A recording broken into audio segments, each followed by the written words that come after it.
When it comes to Gundams and mass production, this usually happens in the form of a watered-down mass production version, leaving the Gundam they were based on as a single prototype. But sometimes even the Gundam itself would see some kind of production. In some cases, even limited mass production. So as a result, some of the entries on this list will have widely varying production numbers. If only they had access to an online learning community with thousands of inspiring classes for just about everyone. Just like today's sponsor, Skillshare. Whether you want to explore new skills, deepen existing passions, or get lost in creativity, you'll be sure to find something that fits with your needs and your level. And since we're talking about mass production today, why not check out Thomas Franks' lesson on mastering productivity, create a custom system that works.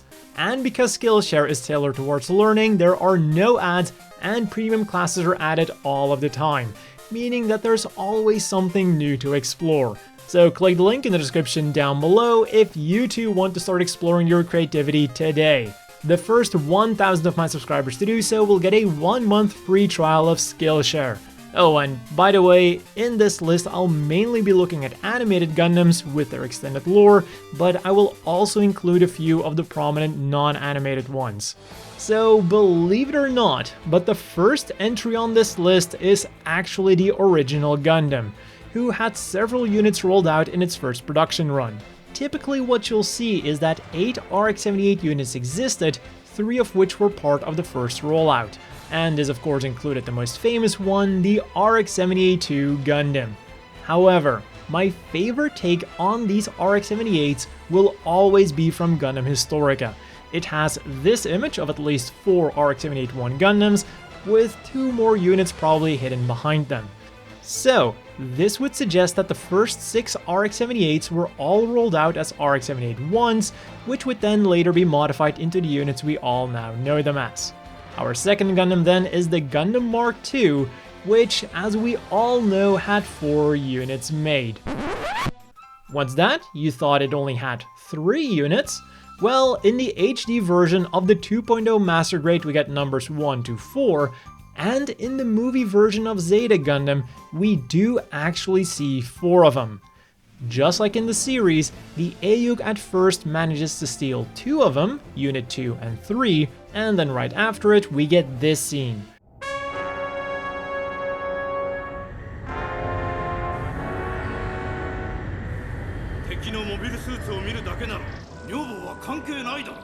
Here the Titans are preparing to pursue the AEUG, and in it we see yet another Unit 2, which is probably an animation error and is supposed to be MS Unit 1, and then for just a second we see another 4th Gundam Mk.II being loaded onto the Alexandria. There is no number on it, but it is possible that this simply wasn't animated because it was so far away in the shot. Another explanation is that this is a spare unit and therefore doesn't have an official number attached to it. Of course, it is entirely fair to say that this 4th unit isn't canonical because, well, it only appears in the movies and as a model kit. But still, I like the idea of a 4th Gundam Mk.II being out there. Our next Gundam then has an unknown number of units produced, but we do know at least a few of them were.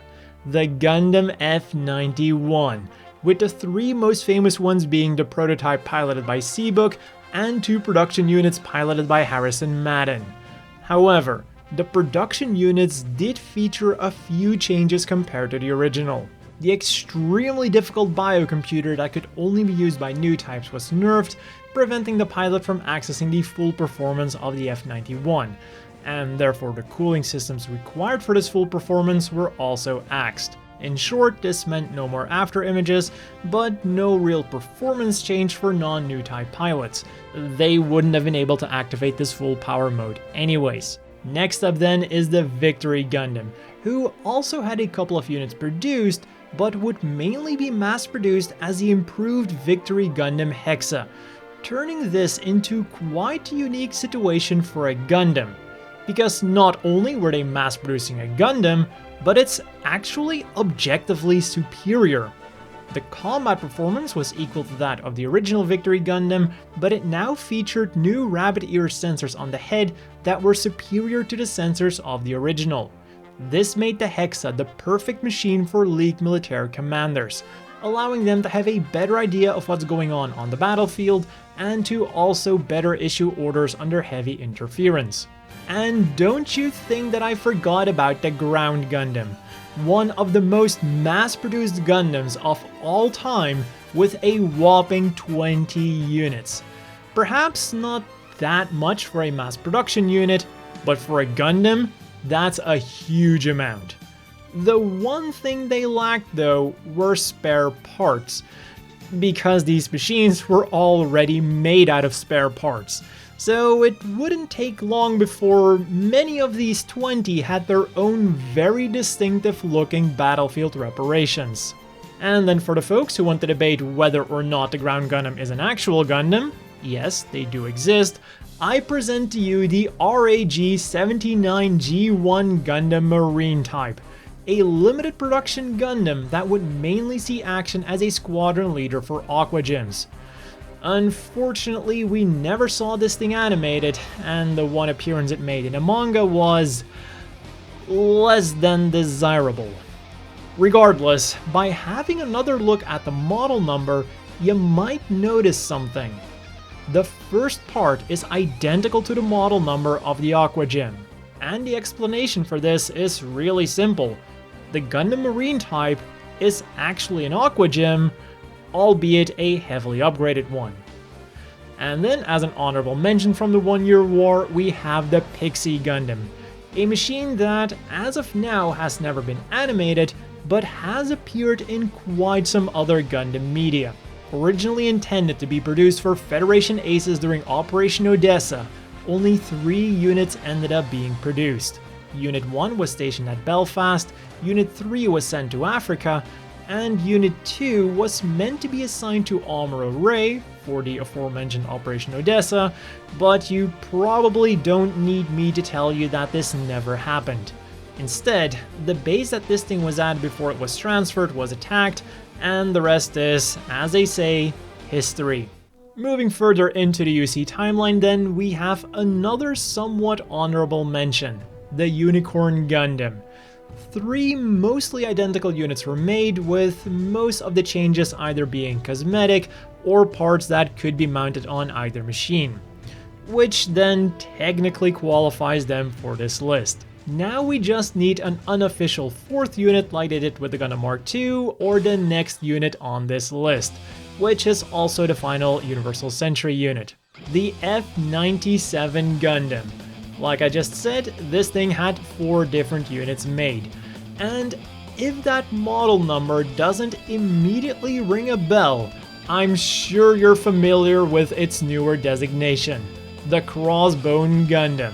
With the exception of a few, mostly cosmetic details, the X0, X1, and X2 are the same, and then the X3 has the same frame as its brethren, but then the big difference is the defensive capabilities. Rather than using a beam shield on each arm, it now instead uses an eye field on each. So its defenses were definitely way stronger as long as they were active. And with that, we move on to the alternate universes, where things immediately heat up with G Gundam, where they mass produce one of the deadliest Gundams around, Neo Holland's Nether Gundam. With an arsenal of several beam cannons and the devastating Nether Typhoon, this machine would almost certainly ensure a new Dutch Golden Age. In addition to its firepower then, it could also transform into a flight mode for faster travel, and perhaps its most distinguishing feature, the ability to transform into a windmill. Meaning that for all we know, the Netherlands already have their army of Gundams, and for all I know, they've already begun their invasion of Belgium. If I stop making videos, you know what happened. The Mermaid Gundam then was a significantly less threatening opponent, at least in the looks department. Shaped like a fish, this looks more like my dinner than my one-way ticket to Valhalla.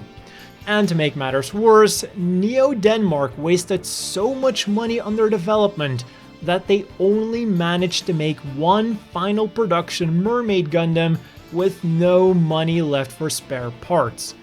Which makes me wonder why they didn't just pull parts from the dozen or so prototypes they went through before settling on this fish stick that we eventually see in the series. You can decide for yourself if the other Mermaid Gundams we see were part of those rejected prototypes, or if Neo Denmark suddenly managed to scrounge some money together and mass-produce their ultimate marine threat. Moving on to the Gundam X universe then, where the original 3 Gundams were actually made with the intention of producing them. And this is exactly what they did. We don't know how many were made per Gundam, but this sure makes for an interesting world where you could make your own character and give him a Gundam without having to worry about canon implications. Gundam X is just awesome like that. In Gundam Seed then, we get a somewhat similar scenario, as all of the Alliance's Gundams would get a second unit produced that was then modified into an improved version. For most of them, this would be just another one-off, as far as we know, but 2 units would find more success in the production scene. The first one was the Strike E, of which we know at least 3 units that were produced for Phantom Pain and Friends, one of them being turned into the famous Strike Noir. And the second one was a development of the Forbidden Gundam. Although, in this case, one can argue if it's a Gundam or not, because it's technically not called a Gundam. The Forbidden Blue was a development of the Forbidden Gundam but for underwater warfare, and was later mass-produced as the improved Forbidden Vortex. So while neither are officially called Gundams, I still feel like most people would instinctively call them Gundams. What's really crazy though is that the truest mass production Gundam of the Alliance was also their biggest one, the X1 Destroy Gundam. It started off as a single prototype, but after witnessing its raw destructive power and the mental instability of the pilot, the Earth Alliance top brass knew that this was the Gundam that perfectly embodied them and everything they stood for. So obviously, they needed more of them. And Zaft would follow the Alliance's lead by having their version of the Strike Gundam also enter production, the Impulse Gundam. For starters, it becomes clear rather quickly that they've got quite some spare parts hanging around to Minerva.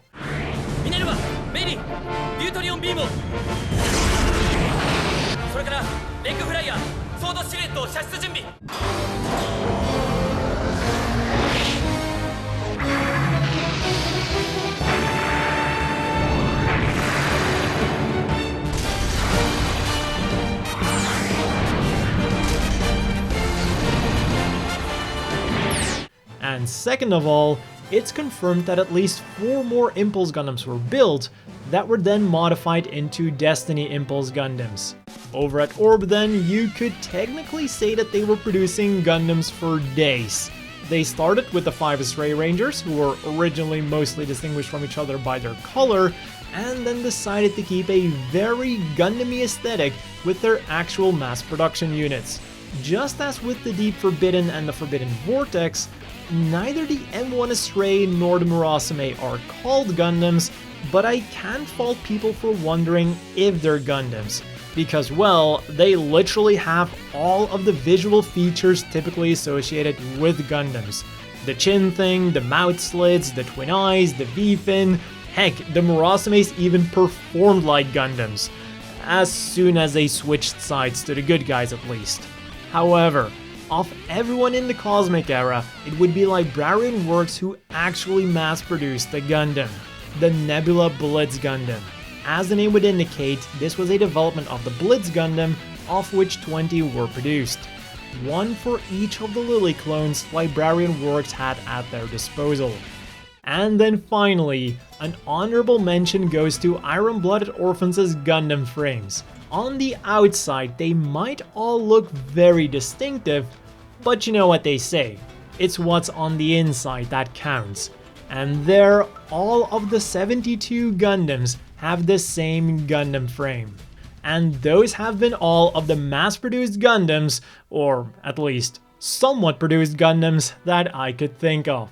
If I missed any, let me know down below, and while you're there, which one of these Gundams would you want to pilot? I've personally always had a weakness for the RX-78-1 prototype Gundam, which is also why I really like to think that the 6 original Gundams were all made as RX-78-1 Gundams, which were then modified into their final forms. But of course, my top favorites will always be the Gundam Mk.II and the Strike Noir. Anyways, if you enjoyed the video, be sure to leave a like and subscribe for more similar content in the future. As always, a big thank you to the Patreon supporters. I hope everyone watching has a great day, and I'll see you all next time.